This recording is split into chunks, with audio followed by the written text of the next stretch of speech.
N Raff Rant. I'm Raff. And I'm Raff. We're Raff. Raffa Rispo of the Far From Vesuvius podcast. That's Ralph Pizarro of Calcio Napoli Club. Just rant about Napoli. Let's go for it. We're going to rant. We're going to match report. We're going to talk about the games. We're going to talk about topics. You leave comments and we'll read your comments out. Question. All right. Quick stats. Yes. Throw the stats up there. On to a nice little segment that we're going to call the Beast of the Match.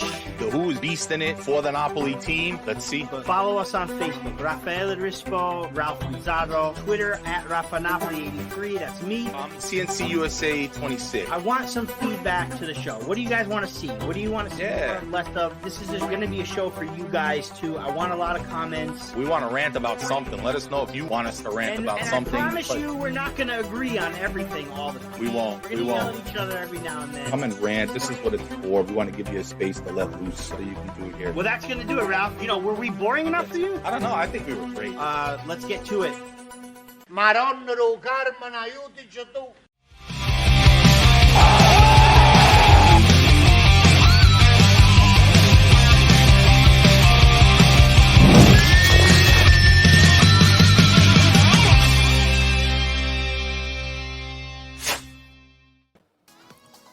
And benvenuti, fellas and bellas all over the world. Welcome to another edition of the Raff N Raff Rant. I am Raff Pizarro, joined by my co-host, the Vicar of SOBS, Raffa Rispo. Welcome, everybody. Happy Labor Day, Raffa. Happy Labor Day to you, Raffa Pizarro. Right. How's it going, man? Good, man. Happy and hello to everybody in the chat. Welcome. Let's get this rant on the road. Happy Labor Day, USA. See, here on the Raff and Raff, we don't take no days off, Raffa. We keep going, man. We keep going and going and going. This is a labor of love. So happy Labor Day to everybody. Labor of love. That's right. It is. Yeah, it is. Man. So, how'd you spend your Labor Day, dude? So I had a family function yesterday, so I missed the Italia game, but I had a great barbecue, so I made it up. Good. Well, hey, listen, made it up. Hey, I'll take a barbecue. I'll take a really good barbecue, and it really was, chilling with the family, real lightweight. So just kind of happy to take a break a little bit, taking a break from taking a break. That's it, man. That's it. Speaking of labor, today's another anniversary day, right? It is, my friend. It is. It is September 6th, 2004 is the day Napoli was reborn. Aurelio De Laurentiis purchased Napoli, and he deposited the necessary documents to be included in Serie C. So they were inserted into Serie C 1B. Late. There was 2 weeks played before. Actually, it's crazy how that happened. Is that the first 2 weeks there was a team that was it was reserved for Napoli because the bankruptcy had them go down to Serie C. For some reason, it was only down one division for them instead of two, which is normally what happens. They go to Grazie dei ADL from our buddy Jay. But yeah, so. And I'll give you a quick history and then we'll move on. But initially, a guy by the name of Luciano Gaucci was to purchase Napoli and continue with SSC Napoli until he backed out and the bank decided to dismantle the club altogether. That's when Aurelio De Laurentiis stepped in, purchased the club for I think it was something like 30 million. Somewhere around there, yeah. Was given nothing. They had a desk and that's it. Some chairs. They didn't have a ball. They didn't have jerseys. They didn't have anything. Nope. So they had to start from scratch. They were given a little bit more of a window to purchase players and get some contracts in and find a kit maker and do the necessary things you have to do to become a team. And finally, on September 6, 2004, is when Napoli were able to compete in Serie C 1 Girone B. And in those previous 2 weeks, the first two teams that were supposed to play, what was Napoli, had an X next to had an X in place of where the team was supposed to be, in place of where Napoli was supposed to be. So they received buys for those weeks, but had to make them up midweek. And here we are, 17 years later, 3 Coppa Italia, Right. 1 Supercoppa Italiana, 4 Serie A runners-up, 12 consecutive European qualifications. If you ask me, Man. if you ask anybody, We've come a long way, Raffa, haven't we? We're officially the most successful club to have gone under bankruptcy and come back into the fold. I mean, how many times do you? And we'll talk about one of them later, Raff. Right? Yeah, it's going to play into a segment, right? How many times have you seen clubs going relegated, bankrupt, and then bankrupt again, come back in with a new, structure, bankrupt again, some sort of a scandal, some sort of what have you. Right. And in only 17 years, it only took Napoli 7 years to get back to the Champions League, and it wasn't like a one-off where Chievo was there for 1 year on a technicality because of the Calciopoli. It's not like Udinese, where Udinese came in and spent 1 season there and it was out. They're a fixture in Europe, and we can say a lot about ADL and how he manages and runs the club nowadays, and everybody wants a Scudetto, and I agree with everybody that wants one. I want one too, more than anybody. Trust me. I cried on my mom's bed when the news came that Gauchi didn't come through with the purchase and we were gone completely. So nobody wants it more than I do, man. But you got to give credit where credit is due, guys. Right? Papone or not, ADL has done us quite the service, right, Ralph?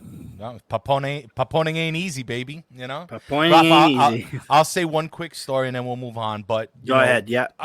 Listen, I'll admit, I mean, I was always a Napoli fan from when I was born. I was born and raised Napoli. I have the sangue azzurro. I have faint memories of watching Maradona with my brothers when I was a child in the living room. Sure. But I wasn't the biggest sports nut my whole life. I was kind of an artist. I was always in my own little space Ralph. creating. Thank you. And it shows. Thank you.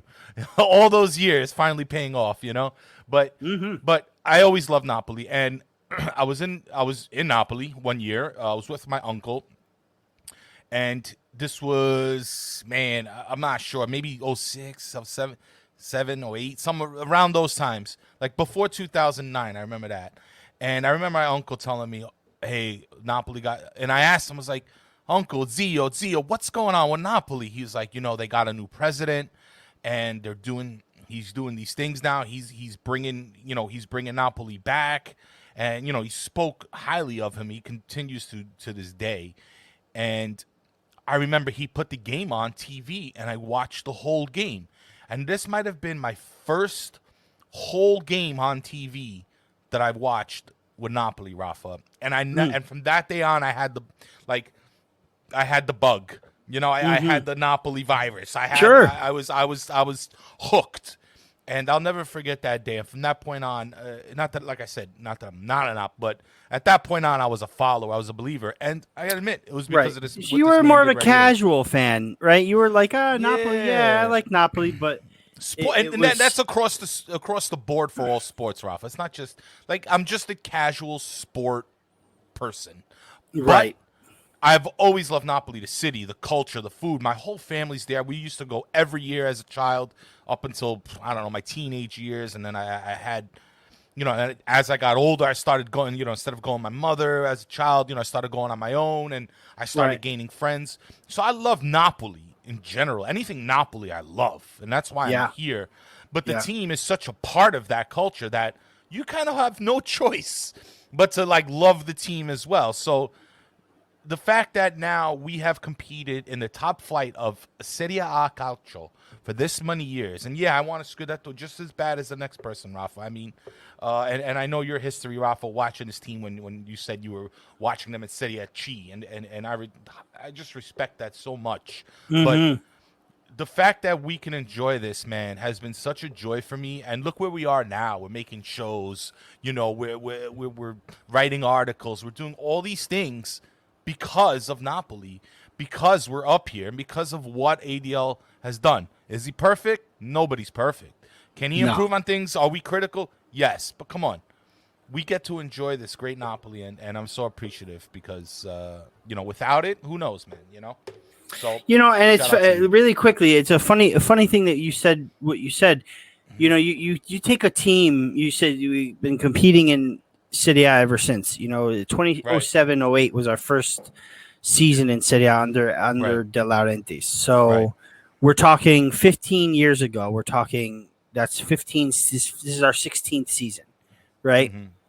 In 13 of those 15 seasons, we've qualified for Europe. Yeah. And I'm sorry. No. I'm sorry. Yeah. Let me rephrase. We only did not qualify for Europe in one season. First season in 07-08, we finished in 8th place. It was good enough at the time for Intertoto Cup place, which was the last edition of that. You win that, which there were a number of winners. There's 11 winners of it. Back in the day, there used to be only 3. It's just a bunch of separate little competitions. You win that, you get yourself into the qualifying stage of the UEFA Cup, which we got. So in 08-09, in our second season in top flight football, after being bankrupt, so we're talking 4 years after bankruptcy, we're playing against Benfica in the UEFA Cup first round. You know, and in that season, we did not qualify. We finished 13th. It was bad. You know, we fired Eddie Rea. We brought in Donadoni. That didn't work out. But from the next season on, 09-10, we've qualified for Europe, which means we finished no less than 5th place or 6th place every single season since. Right. And you can see it on the graphic, 4 runners up. You know, and we finished 7th last season. Okay, fine. But we won Coppa Italia, which got us there. But 7th would have got us into the UEFA Cup Europa League anyway in the qualifiers.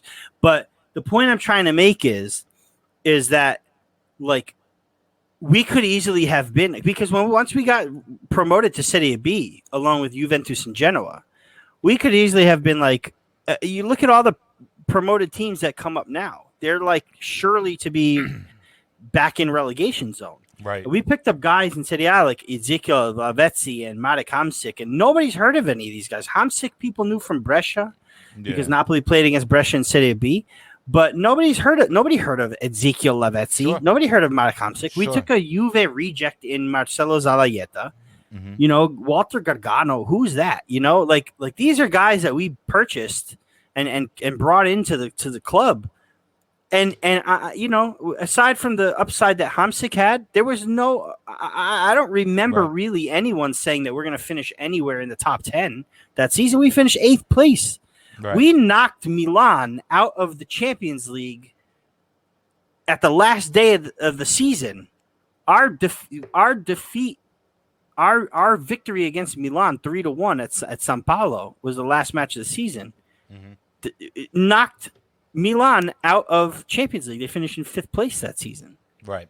The European champions and the world champions from the prior year. So, I mean, that was how we started, and now it's like, you know, the meme, how we started and how we are now. Right. I mean, and now we're wearing Armani. We've got Konami as a sponsor.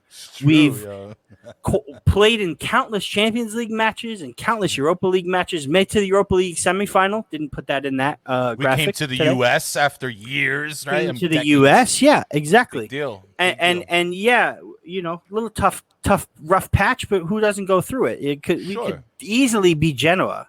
We could easily have been Fiorentina. We could easily have been teams like. Just like Body. Let's talk about that later. You know, like it's just so, you know, I know we spent a little more time than we wanted to on this topic, but Napoli, Napoli being reborn 17 years ago today. I can't believe it's 17 years. I remember like it was yesterday.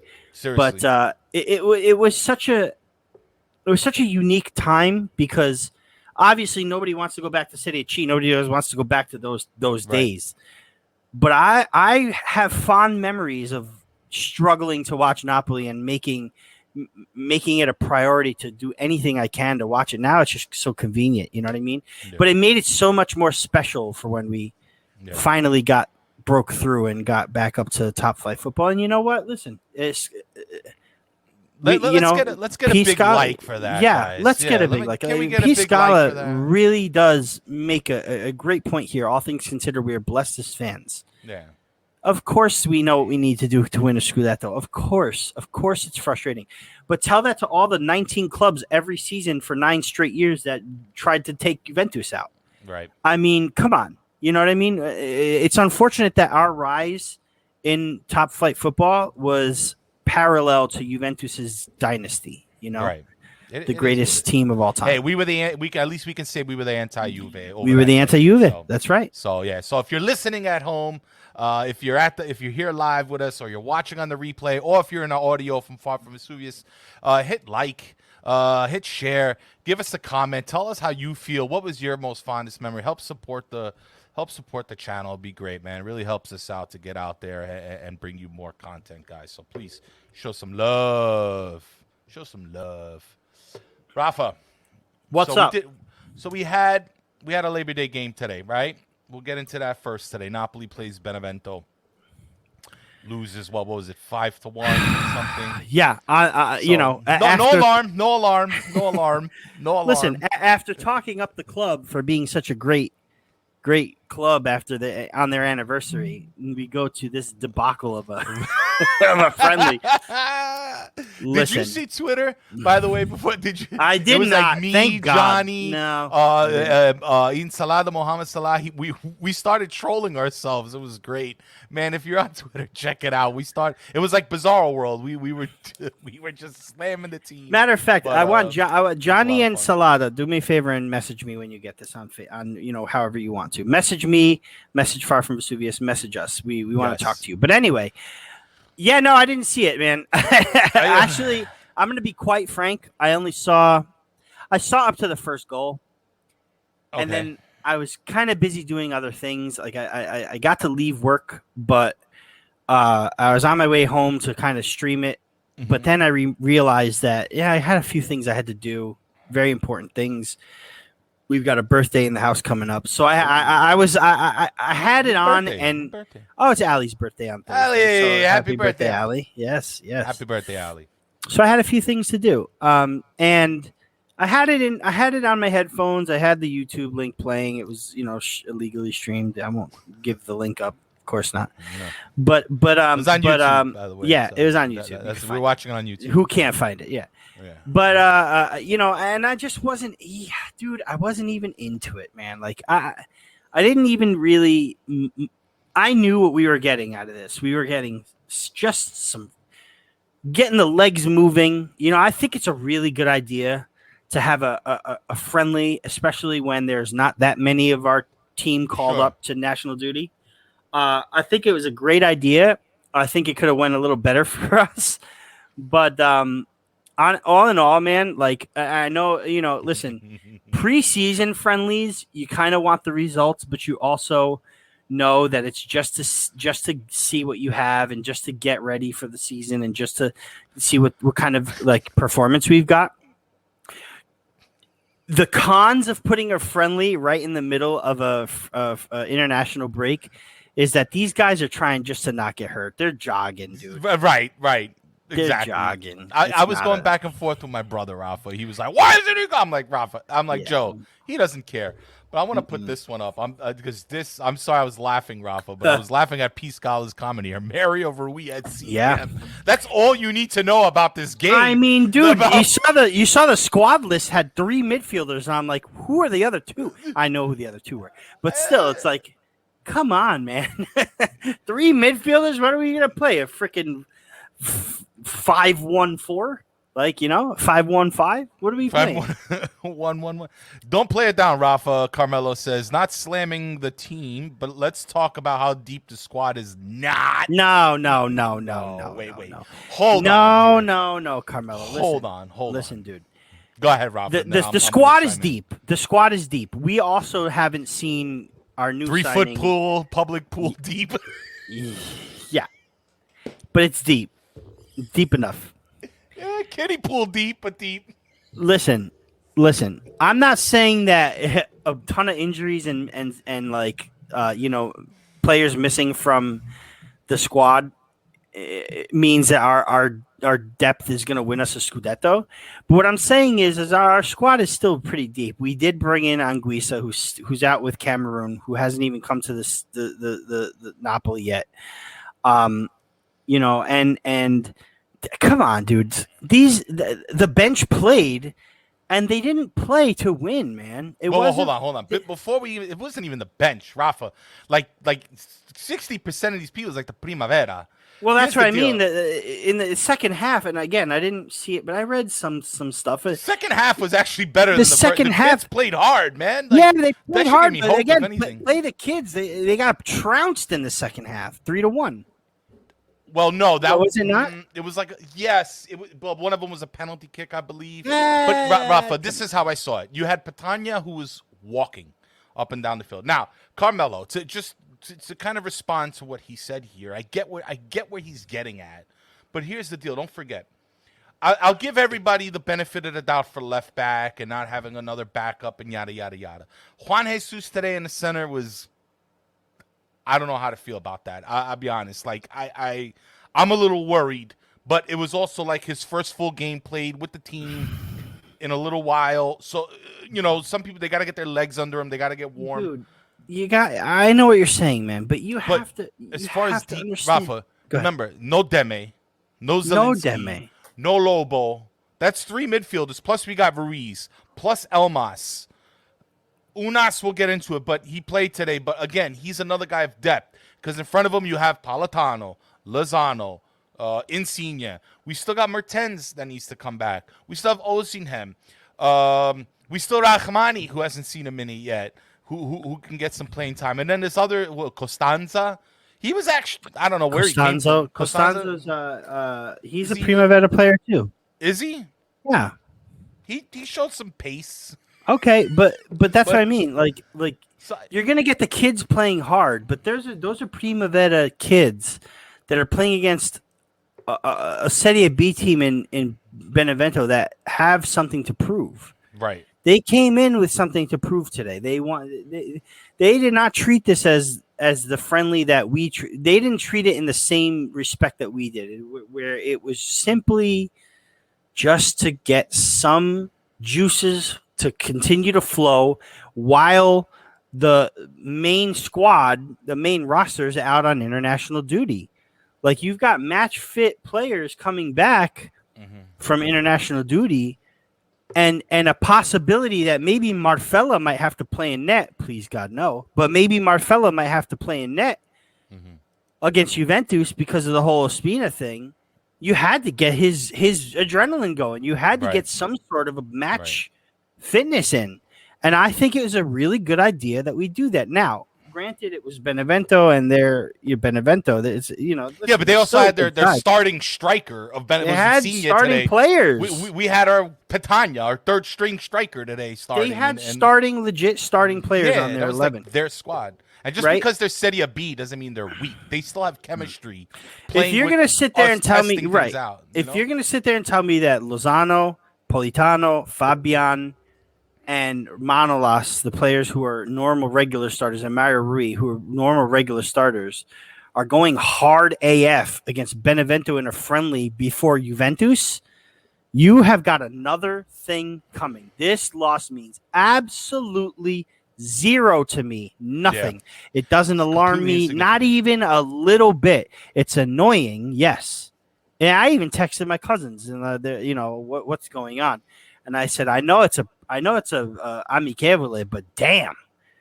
But still, there's nothing to judge here. There's nothing to judge. No, you have this mixed bag of Primavera, third string, second string, and first string who, quite frankly, didn't want to get hurt and weren't trying to expend any real energy. When all we're really trying to do is just put a little bit of energy into the legs of some of these people that may get a call up or may, just to be ready, especially with the goalie. Okay. But I didn't expect anything today, honestly. I was looking at some individual performances. And then Carmelo has a thing here, Raffa, that I really, really want to. I know it's kind of it's an older topic, I would say, maybe a week or two. No, bring it. But I got to bring it up because Matteo says, I saw some people were upset. I'll just say this because it goes to our point. Matteo says, I saw some people that were upset to keep match fitness and build a bit of knowledge together. Absolutely, 100%. Now, I have my criticisms on some of the play here, but That's all this game was. It was for match fitness. Now, Carmelo, my friend. First of all, thank you for watching us and yeah, being here man, today on Labor Day. for I sure. want you to know that, and we love things like this on the show. Because it's important to talk these things out. So we're not mad here. But we beat Venezia and Genova, Carmelo says. Not very convincingly. The Berverci Serie B sides, though. Now, in the case of Venezia, let's remember that in the first 30 minutes, we lost one man down in our star striker, Victor Osimhen.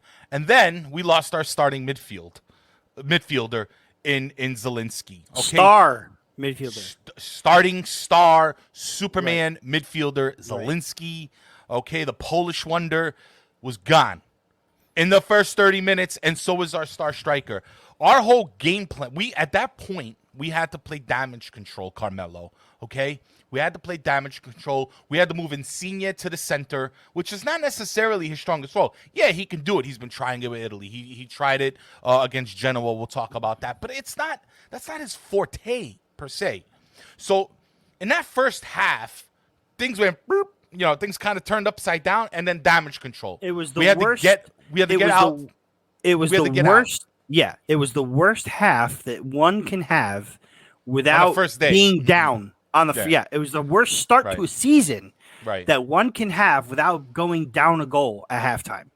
Right. Continue, Ralph. You're right. Mind you, and it's against a Venezia team. Okay, they're Serie B. They're not the biggest quality, but you got to understand the adrenaline in some of these players. A point they have to prove. Nonetheless, against Napoli, the largest southern team in Italy, this is a big deal. When people come to the Sao Paulo, they got a real point to prove, especially the Serie B players. You understand? Because when we look today, when we saw Primavera get on the field, those boys playing like they were about to win, the Scudetto. So you gotta factor in the human element. No, is Venezia could be relegated this year, but that first game, there's no way they're not coming out hard. You can't tell me Venezia didn't go into the locker room thinking, guys, Osimhen's out, Zielinski's hurt, we're still 0-0. Come on, we can get him. And as what's the word I'm looking for? As tough as they were playing us, they knew they were beating us up. They knew it. They knew that at some point. Not to mention, Ralph, you only talked about the first half. Not to mention, we came back from the second half, and we missed a penalty kick. Wasn't even saved. Missed the penalty kick. Insigne missed a penalty. So you mean to tell me in the 60th minute, in the 58th minute, when Insigne misses a penalty kick, no Napoli fan on earth, I can guarantee you, no Napoli fan on earth thought, damn, it's okay. We're going to get away with 3 points here. No, I didn't think so. I thought we were going to, I could see with 30 minutes left, oh shit, here comes another draw. Here comes drop points to a Serie B team already. No, we draw another penalty. Insigne buries the penalty. Elmas and Lozano come in, and Gaetano comes in. Boom! Instant impact. Right. Instant impact. 2-0. Wrap it up. Venezia are in the back burner, and Napoli have come away with 3 points. Where last season, a Serie B team in Spezia beat us on 2 shots on net. Yep. That we lost points to a Cagliari where we destroyed them all game. And they had one chance where we lost the lead against Sassuolo in the last second of the game. I'm sorry. I can't subscribe. And then Genoa. Let's bring Genoa up. Not very convincingly. But again, it's still a win. Juve have won how many games not very convincingly in their last 9 years? Inter last season, at the beginning of the season, won how many games not very convincingly? Then they picked it up and were just destroyers.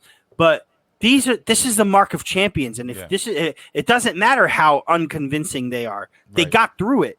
Napoli play to the big teams, and we all know that. Napoli will go into the Maradona on Saturday and take it right to Juventus. And if we win, great. If we lose to Juventus. There's no shame in saying that. But at least we got 6 points of 6 from our first 2 games that we had to get 6 points of 6. Right. Again, facing adversity. Look at the Genoa game. We should have been, everybody's saying that we should have been equalized on the Medet foul, right? It should have been 1-1. Then Cambiaso scores. It should have been 2-1. We were against it, man. We were against it.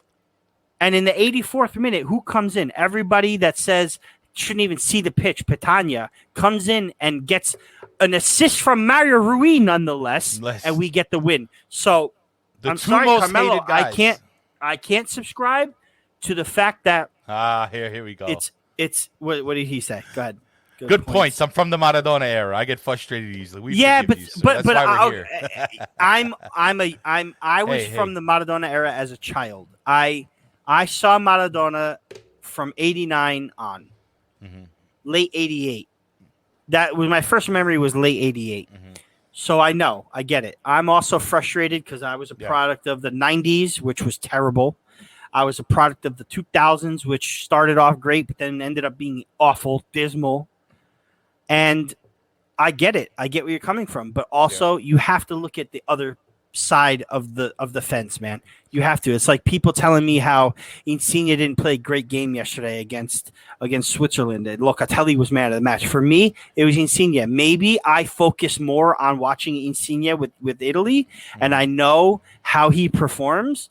And I'm not saying Locatelli played bad, but Insigne for me was all over the place. And people only see the 3 misses. You know what I mean? They don't see the good play.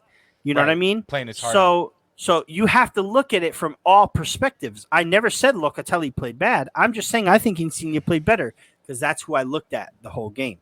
Well, before we get to the national perspectives is what I'm trying to say. No, I'm just trying. That's all I was trying to correlate the two. Where it's like you got one group of people saying, "Oh, Locatelli was the best player of the pitch," but I'm saying Insigne was because I'm looking at it in that angle. You know what I'm saying? I could also tell you 17 players that played bad. You know? Right.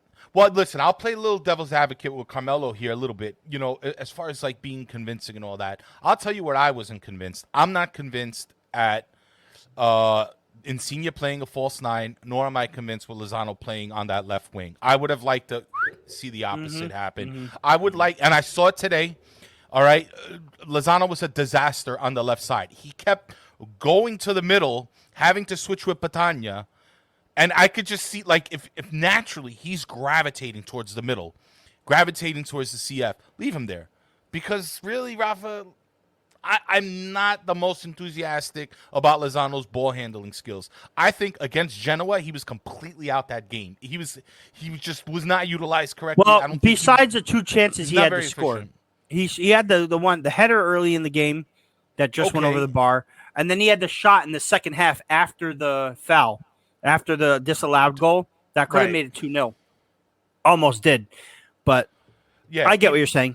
But Raff, that's fine. When things are normal, that will not be a problem. Agreed, Peter Scala. And I mean, this is again, I'm just playing devil's advocate. I just want to say, hey, there are some things I would have liked to see different maybe, but you're right. When things get back to normal, we don't have to worry about this. However, I would like Spalletti, if he's going to use Lozano at different positions, if he's not going to be on the right, or Politano, yada, yada, I would love to see Lozano up front. And today, with that exhibition game, it just, for me, it confirmed my thoughts here a little bit more. So, Petagna shouldn't be starting. That's just the way it is. Right, of course. And again, he doesn't seem to really care. So, Carmelo, thank you. Great show, boys. Yes, Carmelo, thank you very much. I appreciate it. It's where are you watching from, Carmelo? Let us know. Let us know. We'll give you a nice shout out. Matteo here. I'm gonna put that up there. I don't know. Was Anguissa on international duty today? Yes. So Anguissa is with Cameroon. I think they play tomorrow. Right? I'm not sure if they played tomorrow or today. I'll check that out really quick. But yeah. Anguissa is with Cameroon.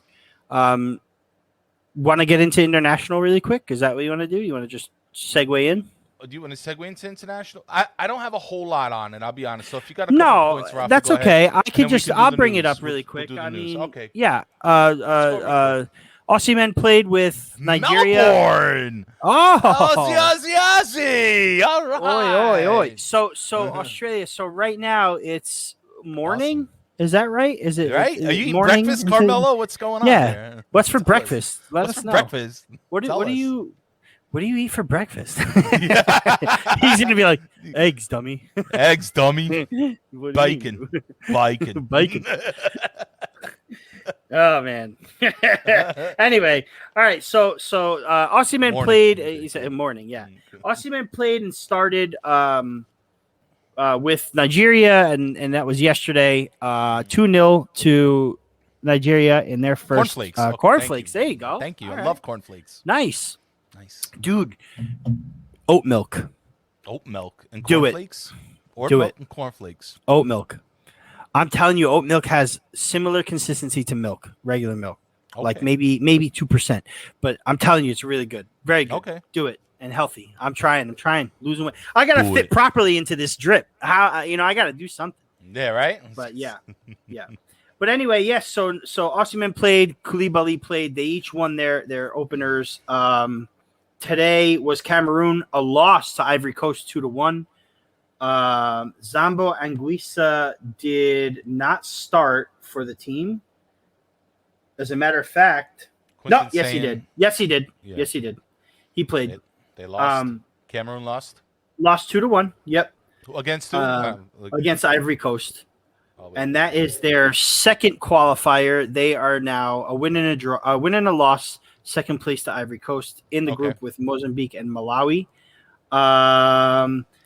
Tomorrow is Tuesday, and tomorrow is more European qualifiers where Nigeria plays. I'm sorry, back to Africa. Nigeria plays tomorrow, 12 o'clock against Cape Verde. You can find that if you want to watch Osimhen in action. You can find that on ESPN Plus, 12 o'clock noon.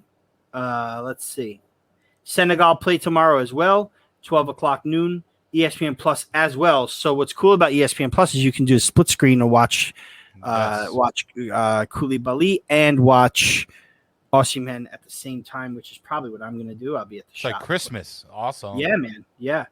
And then I believe that does it for Napoli players. Nope, I'm sorry. Slovakia plays. You get to watch our boy on ESPN Plus 2:45 against Cyprus, Lobotka, who actually was man of the match for their first qualifier, which is pretty cool. Slovakia has said Italy. Maybe it was an error here, but it was probably Slovakia. No, I think he's taking the piss. Oh.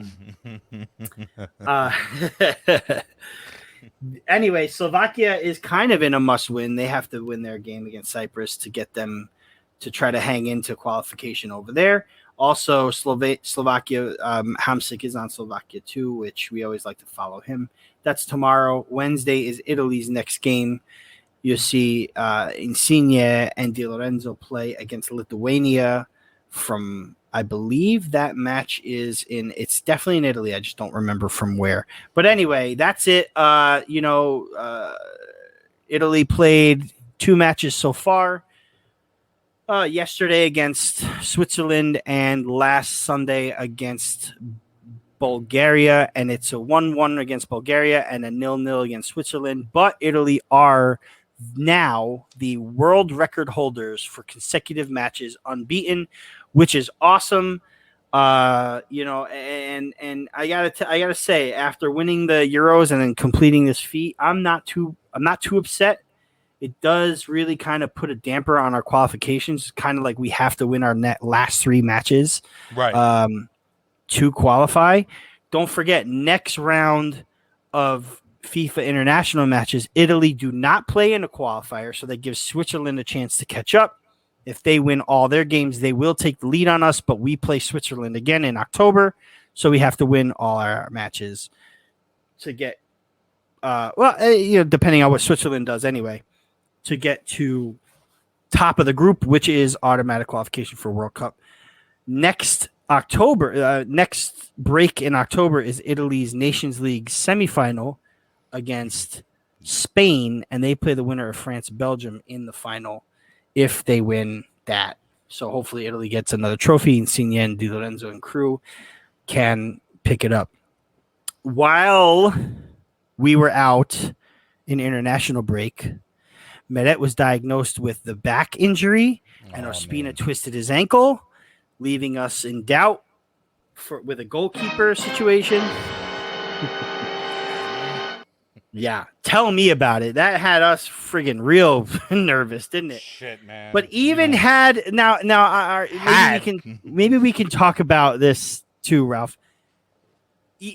I feel like if the injury was a little bit more severe, but not as severe as him missing out on the Juve match, I think the twisted ankle could have been a blessing in disguise for Napoli, because I mean they're saying he's going to play in the next matches, which I think he played yesterday.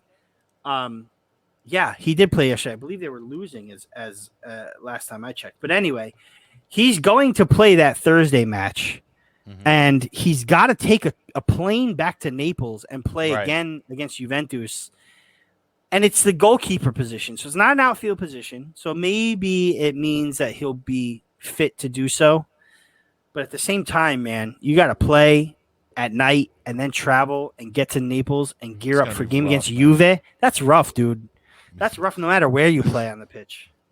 Well, let's hope. So what I was hoping for, you know? what I was hoping for was the injury to be bad enough for him not to play with Colombia and send him back home, but not bad enough for him to miss Juve. You understand? So I was kind of hoping for like, oh wow, he's hurt. Maybe he'll go back to Naples and he'll be fine in 10 days. But I'm happy that he's not as hurt and can play. So I don't know. It's a touchy situation. It's been rough, man. Rough, kind of real rough start to the season already, Raffa, right? Yeah, dude. And it makes me wonder what's going on with the physios. You know, it's just. Well, we had mentioned this, but listen, they're all knocks of our injuries lately. Zielinski got knocked by a player and then had to come out. Deme got knocked from the back in the preseason game. Yes. Moret took a stupid, clumsy, I don't know, jump and then landed on his back. Who else? And then same thing with Ospina. I think somebody ran into him in the closing. Yeah, into the closing minutes of the game. It was like the 94th minute of the game. It was the last minute of the game. Literally the last. So, last year was one thing. This year, I can't blame the physios because I feel like it's other thing. It's just rough play. We saw it even today with Benevento, like just roughhousing players on a freaking exhibition game. Like, what are you trying to defend? I mean, Matteo, the adrenaline will kick in once he gets on the pitch. I really hope so, man. I really just to make it clear, Colombia tied Paraguay yesterday 1-1. Sanabria scores on Ospina, Torino's own Sanabria, and Cuadrado with the equalizer on the penalty kick. So 2 draws for them, 1-1 against Bolivia, 1-1 against Paraguay. They have to play against Chile, which I was upset with because not only because I'm thinking to myself, oh well, it's 3 matches, maybe they'll give the backup a chance. I'm not so sure they're giving the backup a chance against Chile in a match that they have to win in qualifying.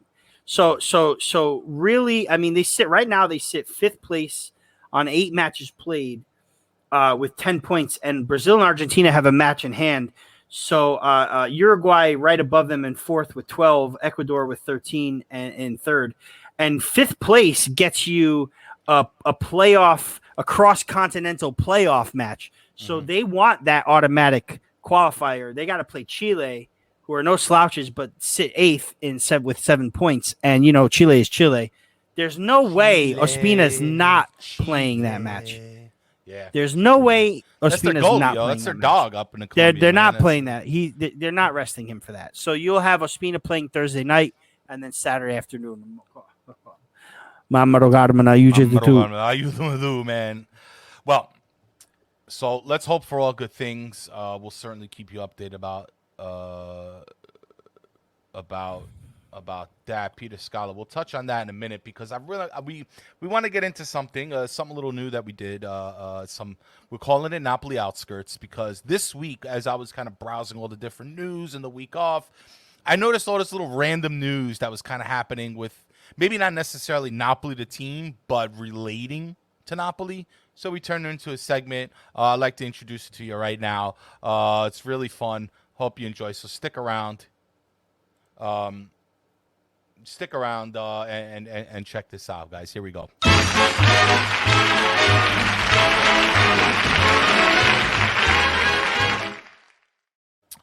Benvenuti to Napoli Outskirts, where we get some news kind of all over the outside of the San Paolo Stadium, outside the field of play, and we come here and talk about it. So it's kind of a real lighthearted segment, guys.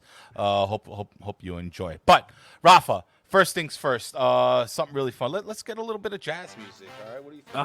Listen to that. Yeah, right. Get a little. It's got a real outskirts feel to it. It does, right? It does have a kind of an outskirts feel. Kind of matches with the opening. I like it. But anyway, starting is here we go. Obrana Napoli. So LeBron James, flying under the British flag, I believe, came to the Amalfi Coast with his yacht and his family. They had, there's pictures all over. Raffa, when I was looking into it, but here's the deal. This is not the first time. I thought it was. It wasn't. He comes to the coast often. I didn't know that. So turns out that LeBron James is a big Napoli fan, or at least the coast of Napoli.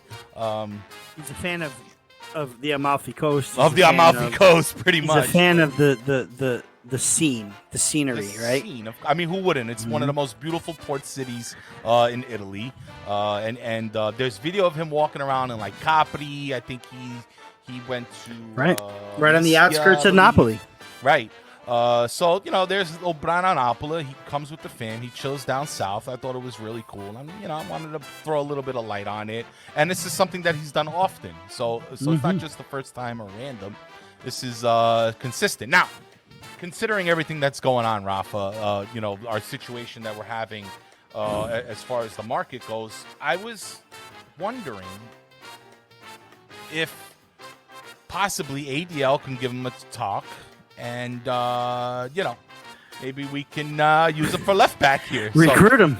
Look at why that. not LeBron for left back? What do you guys think, man? Like, listen, it's mere coincidence that I'm wearing this yellow kit today. I knew we were going to talk about this, but it's definitely a coincidence. I didn't wear the yellow for the Lakers, trust me. No. But I think my kids would love LeBron James at left back, And hey, look, he's got whose size number already. So. Right. Can he do it? LeBron for left back, man. Yeah, I like what Quentin said here. Of course, the Casertano names the segment "The Outskirts." Listen. That was a name that was actually this guy right here. I'm the creator of Napoli Outskirts. So Raffi came up with the segment, but I came up with the name. And I'm from the outskirts of New York City, Yonkers. So we're outskirts boys all the way. Now, my family's from Napoli, so there's nothing outskirts about Napoli for me. But I'm from Yonkers, so take it easy, Quentin. Take it easy, all right? If you're hearing this at home, guys, on the replay, if you want LeBron for left back, give us a like. All right, give us a like and a share. Comment on it. Anywhere you're listening or watching, comment. Hashtag LeBron for left back. All right, let's do it, guys. All right, I love it. Moving on real quick. A little bit of drama though. In the segment of PC, I'm calling it body ball. Body ball. Hashtag body ball, everyone. Hashtag body ball. Body ball, guys. There's some problems out there, isn't there, Ralphie? There is. So apparently, the fans last week, they put this up in front of the stadium. It says De Laurentiis tempo scaduto. By the way, I know you noticed the rooster there. If you don't know, the rooster is is part of their logo. I think it's like part of their logo, part of their crest. So it's this rooster.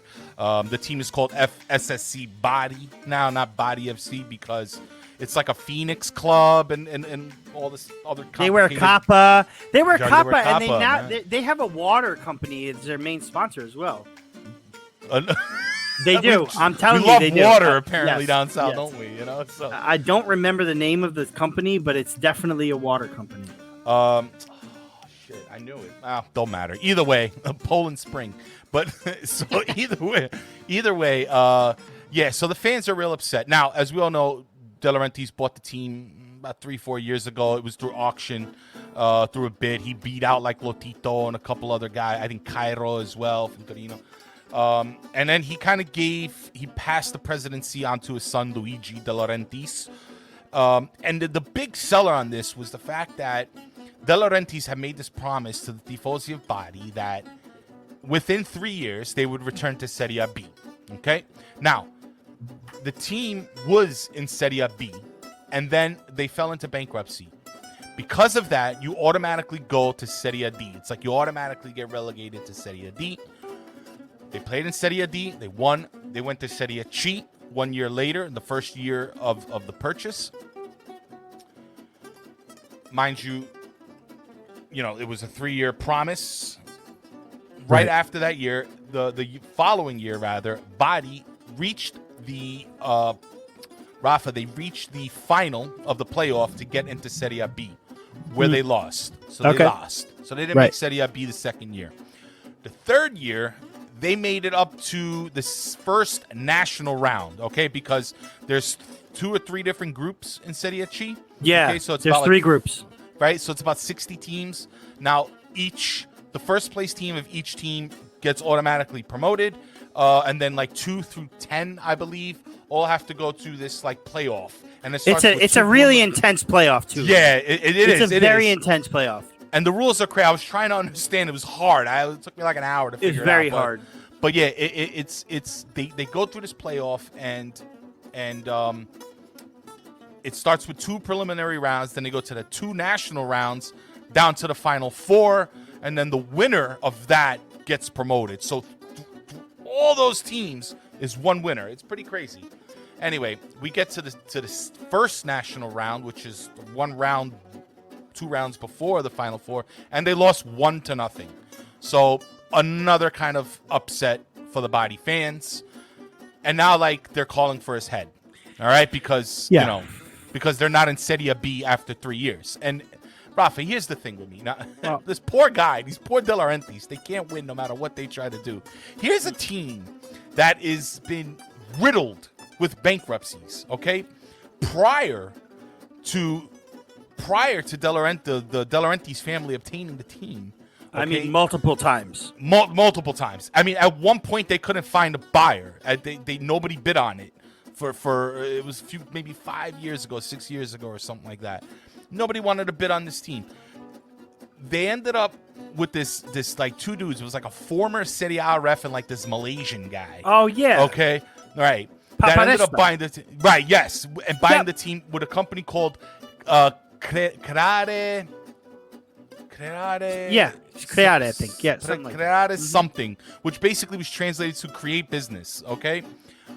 Turns out they were laundering money through the company, and they went bankrupt again. And after that is when Serie A bought it. So I don't understand why Bari is so mad at De Laurentiis for not making the Serie B in 3 years. Granted, the team is a little agey. They're a little older, a little more mature. Maybe they sold off a couple young guys. By the way, we saw one of them. I believe we saw 2 of them today from Bari, which was our Marfella, the goalie. And Marfella was from Bari, yep. Mercurio, he came on late in the second half, both from Bari, by the way. But that's kind of it. Now, De Laurentiis, not only does he have to hear it from the Napoli Dons, now you got to hear it from the Barese as well. So. Well, let me just shed a little light on this, okay? Because the sporting director of Bari, his name is Ciro Polito, and he apparently is very happy with the way the Mercato went.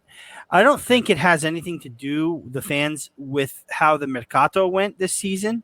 It has a lot to do with the 3-year plan. Now let me just stop right there, okay? 2005 February, okay? My visit to Napoli, we ended up with, I think everybody that knows me knows the story. I ended up with, we went to go pick up the tickets. Next thing you know, I'm on the pitch at Sao Paulo, okay? Next thing you know, I'm at the training facility and we're watching them practice and they're coming out. And I took a picture with Eduardo De Laurentiis. Okay. Yes, Eduardo, yes. Okay. And my dad yelled at him after our picture. After the picture. Ready? Porta Napoli in champions. Oh, okay. All right. And he yelled back, Campioni del Mondo 5 anni. He said 5 years. What year was this? I'm sorry, 2005. He said he said champions in 5 anni e poi campioni del mondo. Okay, that's what he said to my father when we were taking the picture. That's what he said. Me and my dad looking at each other like, what? Okay. We didn't. So remember, Champions League in 5 years. That's what he said, right? Okay. We didn't make the Champions League until 7 years later. Okay. So 5 years came, and we're still in the we're missing out on Europe. Right. You know what I mean? Of course. So body, you guys need to understand. Calm down. Also, we didn't have to go through a pandemic during this time as well. Okay. And the fact remains that Napoli is still the main project for the De Laurentiis family in Firmato. That's just the way it is. Mm-hmm. They took on this project to get Body back, and they're going to sell Body once they get to Serie B. Or maybe if they, they don't want to get themselves in a Lotito situation where they have Salernitana and Lazio in the same league. Mm-hmm. But you cannot possess the ownership of two teams in the same league, and Napoli's not getting relegated anytime soon. So get yourselves to Serie B and then start talking, because you have to understand that the project is 3 years doesn't mean it's going to happen. Right. And again, there's so many factors that went into, they made the final of the he outbid 10 people. This is fucking. He outbid 10 people. They made the final of the Serie C playoff inside of COVID year, so that also has a lot to do with it. You know what I mean? You have to understand that this is a project that it's gonna. They might have said that 3 years, but that was before the pandemic came around. Right. Nobody knew what was going on. Right. And mind you, it's Aqua Amata that's the sponsor. Yo, man, you guys got a water company sponsoring you. You're good. Don't worry about it. You wear Kappa. You got drip. You got Aqua Mata. You guys are fine. You're fine. Yeah, calmati. You'll be fine. Body. No worries. Calmati, body. Body is always known to be a little, but Barese, huh? Yeah, Ragazzi Barese, Ragazzi Barese, man. Listen, Body, you'll be all right. This is a guy who took Napoli from the pits of sea, rose like a phoenix amongst the ashes to the top. I mean, they're Serie C club. What do they want? Right. What do they want? Cassano to come back and save them from being. Listen, they had multiple stints in Serie B. They were even Serie A. But yes, Cassano, I believe. Not who else was from this team? I believe Bonucci. Well, yeah, but Cassano's from Bari. Cassano's from Bari, yeah, and he played with Bari too. But yeah, Bonucci was there. There are a few players that you could dig deep. You'll find players. I think Zambrotta, Bonucci, a few guys. They sold off, and this is way before De Laurentiis. So you guys have a history of selling your youth. You have a history of bankruptcies. You have a history of disorganization. And here comes people who have some stability. Remember, the mayor of your city picked De Laurentiis for a reason over 10 That's people. Right. Okay? That's right. There's got to be something there. All right, you're not in Serie B. You'll get there. And I'm not mistaken, the De Laurentiis Firmato group put money into fixing San Nicola. I'm not 100%. They did. No, they did. They fixed the locker rooms. The stadio. Yep. I believe they put money into the locker rooms. Come on, guys. In fact, I mean, there was one point that when the whole thing between De Laurentiis and the Comune was going on about Champions League and the stadium, De Laurentiis said, if you don't fix this stadium, I'm going to go take him to Body, and we're going to play the Champions League there. That's so, right. guys, you relax. You'll get there. I know it's tough, but, hey, man, the fact that you're telling this guy to sell the team, man, like, chill out. I think they'll get there, man. They'll get there. They'll get there. Moving on. What's next on the docket? Next, one more, guys. One last one, man. Thanks for everybody. Give me a like, share. Where's the music? Get the music. It's not on? No. It stopped. Stop. There you go. Is it back? All right, here's the music. Sorry, guys. Here we go. Yeah.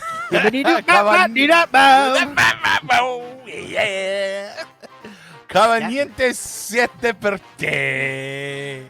Look at this freaking guy, man. I wish the guys in the audio could see this. Everybody on the Podbean audio from Far From Vesuvius see this image. Yeah. Visit Raff N Raff on Twitter, on Instagram, on Facebook. We're gonna post the graphic here. Those who are listening on Far From Vesuvius, please go check it out because it's pretty funny. I love some of the comedy. Quentin said they took the red chairs from Maradona and put them down their body. They put a nice coat of spray. Yeah, paint they on spray it. painted it, right? All Like the Ted foot marks. Lasso. It's like Ted Lasso. I don't know if anybody here watches Ted Lasso. Please, Quentin, if big you Ted don't, Lasso fan. dude. Please go watch it. It's great. It's Peter- so great. Peter Ralphie, I got to Scholars- get you watching it. It's I'm gonna amazing. watch it. I promise. You're gonna, you love it. Do you have That's Apple two TV? No. We got to get you. We got to. We'll talk I'm- after the show. All right, well, we'll figure it out. We yeah. got to get you to watch this show. Peter Scholar. Does Great. body have a left back? That's good. That's good. Good job, Peter. Good job. But yeah, Cavaniente sette per te. So what up, Calcio guys? What's going? So here's the deal. Cavani, who now plays for Manchester United, he signed a year ago. Ciao, ciao. Don't let the door hit you on the abs on the way out. Yeah, Ronaldo gets signed this. I'm sorry, Raffa. That's a good one. We're having a good time here, all right? We're having a good time. Ronaldo gets signed for Manchester United and actually wants his number 7 pack, and guess what? He gets it. He gets it. And Cavani, I think, will now switch to number 21, which is the number that he uses for his national team in Uruguay, Raffa. Am I right? Can you? You are correct, Ralph. And correct. you know Ding, what? ding, ding, ding. If it wasn't for that situation, I would be really upset with this. I get that CR7 is a brand. I get it. But you didn't see Messi taking number 10 from who wears number 10 on PSG? Who cares? You didn't see Messi taking number 10 from PSG. He went and made a whole new thing for himself with number 30. Cavani, now I understand that also he's on a 1-year deal. But that's his number. He already started the season with it, man. Just take another number and then go back to 7 next season. Take I don't understand why he 77 or couldn't take. something. Yeah, I don't understand why he couldn't take number 21 for the season. I'll tell you why. That's 'cause just Cavani another gets way. punked all the time. But you know what, dude? That's just another way. See, and Manchester United to me dropped the ball with this one, okay? Because they could have had CR7 take 21 or 77 or whatever number he wanted to, sell a shit ton of jerseys with that number in his first season, and then next season go back to 7 at the beginning of the season, whether Cavani stays or not, and sell even more kits. Dumb by Manchester United, dumb by Cristiano Ronaldo. But again, Cavani's got his number 21 that he wears with the national team. I really don't mind. Doesn't matter to me. Cavani's not in blue. That doesn't matter. You know what? The reason why, I'm not going to lie. Like, listen, Cavani, just a great pure striker through and through. But he's always getting punked, man. Ever since he left Napoli, he just gets punked. You know, he goes to PSG. It's a big deal, but then like Ibrahimovic comes, he's in his shadow. Then Neymar, he's in his shadow, and then Mbappe, and then Icardi. And then he leaves, and then they get Messi, and then he goes to Manchester United. He loses. I mean, he went to PSG for a Champions League. Let's be honest, he didn't go to win them the league titles in France, beating up on those farmer teams. He goes to Manchester United, so he wins nothing there. By the way, he didn't win the big prize. He did break records and all that. I'm not going to take away his performance, but he didn't win that coveted CL trophy, which basically his team PSG was made for. That didn't happen. Goes to Manchester United, faces Villarreal in the EL final. Loses that one. Did great again, but just didn't get that trophy. He's just this prince without a crown. And now Ronaldo comes and takes his number 7. I'm just like, this poor guy. Great striker, but just getting punked left and right, man. Yes, he did get punked. Cavani really got the hose at PSG, I feel. You know, once Mbappe came in and Neymar came in, I feel like he got the hose there. Yeah. But honestly, if CR7 goes to Manchester United, which is already a pretty decent team, and somehow wins another Champions League, I'd be happy for Cavani to get his hands on the trophy. Me too. I would. But because it's not honestly, going to be. They're going to say these it's two for players, Ronaldo, though. they could play on the same. They could play. Ronaldo could play on the left and Cavani in the middle. No, I know, but I'm just saying, like, they're not going to attribute. It's going to end up becoming the course it Ronaldo won't. show. But Cavani was never really the mainstay at Manchester United. He was brought in to be a depth player. He was never really the main guy there either. You know what I mean? I understand what you're saying. I do. Raffa, he was I the main guy. He was the main guy once, and it was with Napoli, and that's all I got to say. That's right. That's right. All I got to say about that. I like the didn't Cavani Pasquale Napolitano didn't Lavezzi give Cavani his number 7 at Napoli? Yes, but it was at the beginning of the season before they played any real matches, and then Lavezzi took 22, which he went on to play in Argentina with, and it was a number that was special to him. So whatever, it's all good. Take an L, Quentin says. And this Cavani didn't. Matteo Casella here. Cavani didn't get the spotlight, but was always on fire. This is kind of what I mean. This is why, like, I'm not dissing his performance, but always in the shadow.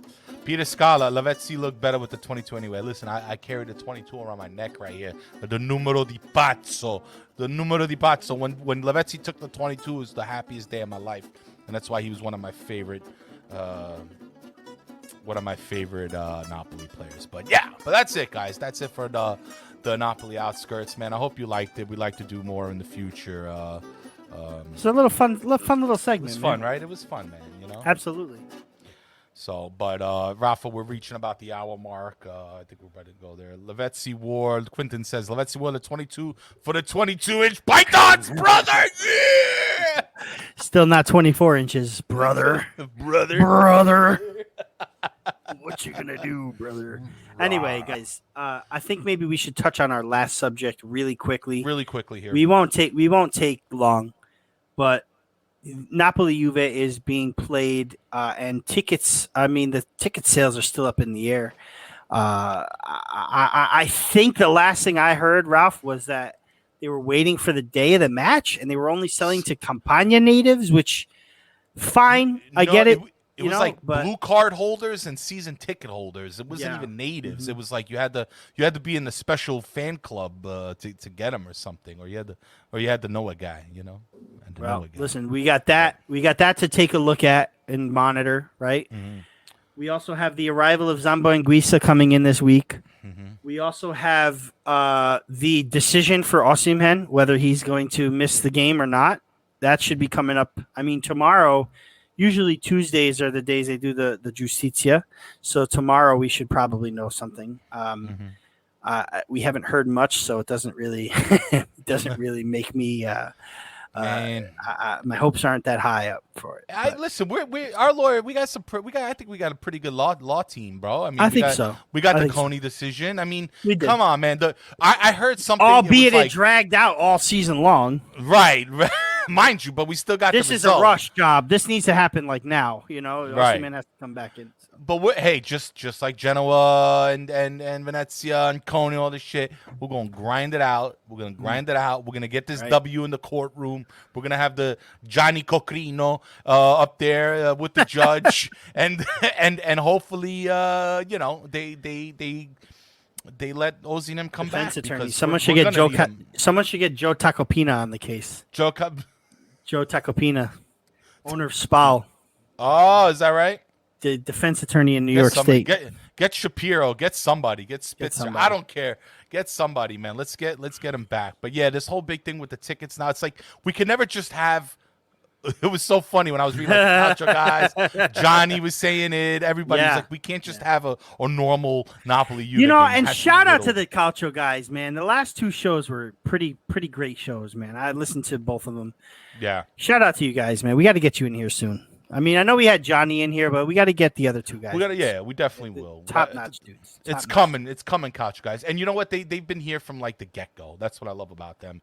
And they were my first call-up, so they have a very special place in my heart. Yes. Couch guys. And Rafi, just a bit of info for you.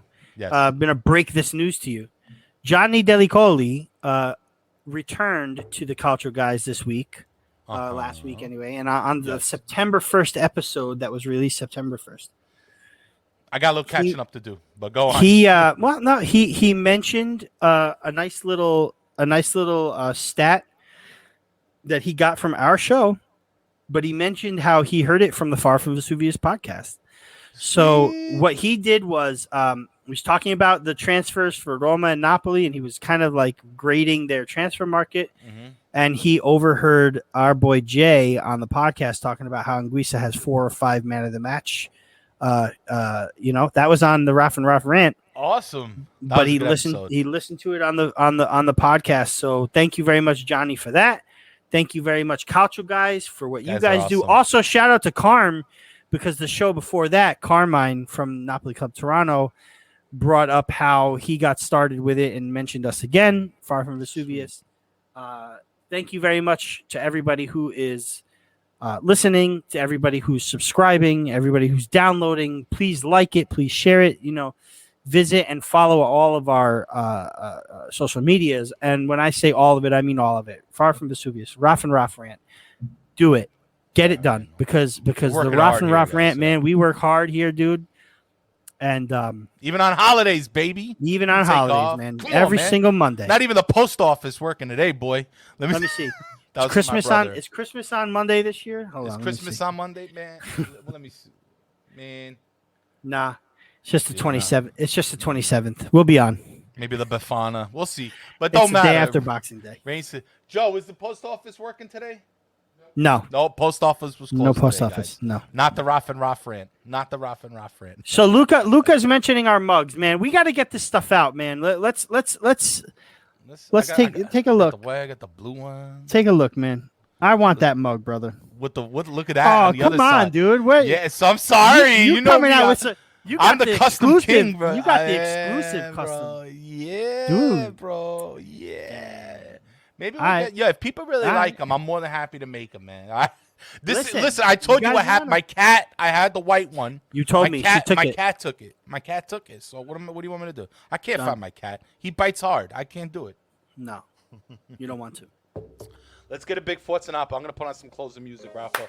Let's get a big Forza Napoli in the chat, guys, man. It was such a good episode. You guys, today. It was a great episode. It was a great episode. We have some week for you guys. We have some week for you. I just want to plug this really quick, Ralphie. Yeah, go ahead, man. Go ahead. Wednesday, the Twitch. Thursday, we're going to put out a podcast that is a Frenemies podcast with a Juve fan. I'm not going to disclose the name yet because I don't have the okay yet, but we got it coming. Along with a gentleman by the name of Sam. I forgot his last name. Oh my gosh, this is the worst plug ever. Sam the man. Sam the man. Here's the point. The point is Sam is a member of Fulham Focus.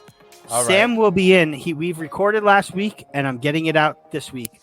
Sam is a gentleman who, with Fulham, has watched Anguissa every single move. And we're going to get the inside scoop. Sam Cole is his name. I should have known. Sam Cole.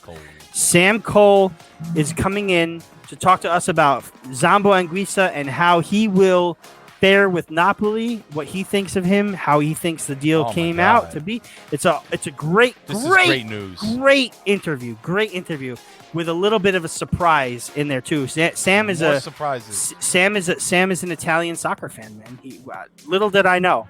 Found out while I was talking to him. Did you watch? Loves Italian soccer. Loves calcio. Did I watch All Out? I did not watch All Out, and I plan on trying to get my hands on it to watch it. I heard it was great, but too much for me. Too much. Let's just keep it at that. Anyway, yeah. So we have that Thursday, and then, dude, Saturday, man. Me and you post match, right? Are we doing post match for Juve?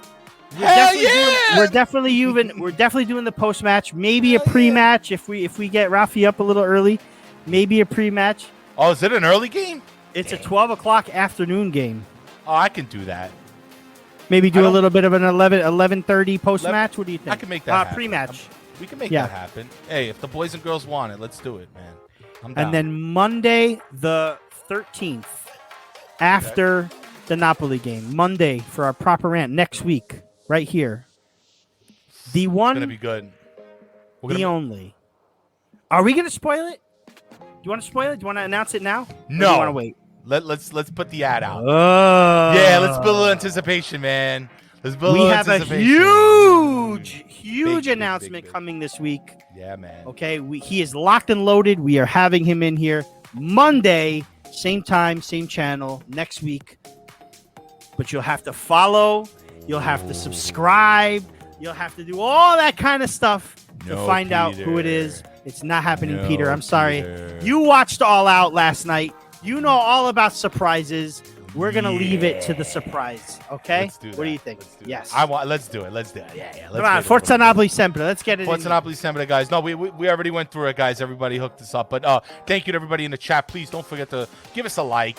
Give us a subscribe. It really helps us to grow. Check us out on our Instagram and our Twitter. Same name, at Raff N Raff. Right. All right, be sure to check us out. I was trying to, again, a Milan fan came into the shop, was writing down my info, writing down our info. Raff and Raff. Raff and Raff. I said, no. Raff N Raff. Raff. Oh, N. And so he did the N symbol. What's that? What's that called? The N symbol?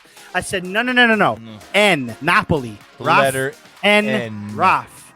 RAFFN. RAFF. Find us on all 3 platforms. Yes. Twitter, yes, Facebook, yes. Instagram, YouTube. Show some love, guys. Let's Do get it. on out of here, though. Raff and Raff in the house. Raffa, great show. Thank you again. Great show for you. Thank you. It was a pleasure. Forza Napoli sempre. We'll see you this weekend, guys. All right. Ciao. Be good.